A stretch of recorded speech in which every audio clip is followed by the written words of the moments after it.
शहरामध्ये।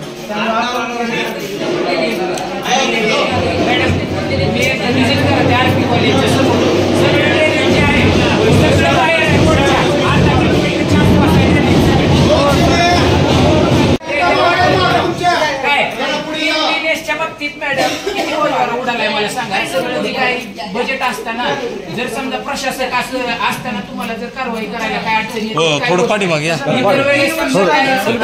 गाईडलाईन आहे state government कडून आणि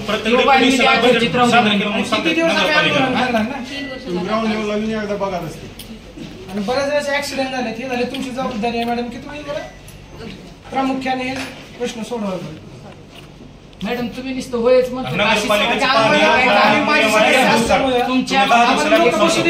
तुमच्या बाबतीत एक असं झालंय उदासीन धोरण जनते तेवढ्या सगळ्याचं म्हणणं येईल की मॅडम नुसतं हो म्हणते, परत त्याच्यावर पाठपुरावा काही करत नाही। चांगले अधिकारी आणा हे उत्तर आहे काय?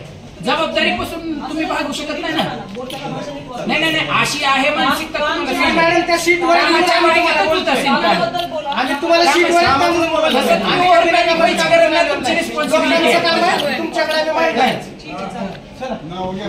शेअर घेऊन इथं बसणार। प्रशासनाच्या विरोधात मोर्चा काढलेला आहे, नेमकं काय मागणी आहे?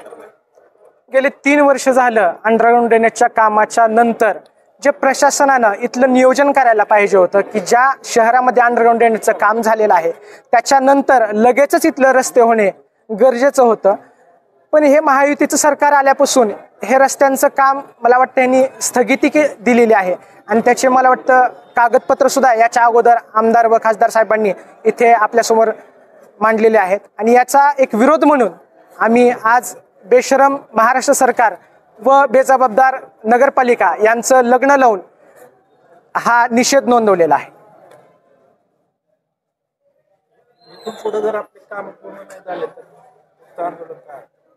याच्या पुढे काय आंदोलन केलं जाईल ते इथून पुढे नगरपालिका व महाराष्ट्र शासनाला दिसूनच येईल, कारण की याच्या पुढचा उद्रेक मला वाटतं शासनाला नगरपालिकेला सहन होणारा नसेल।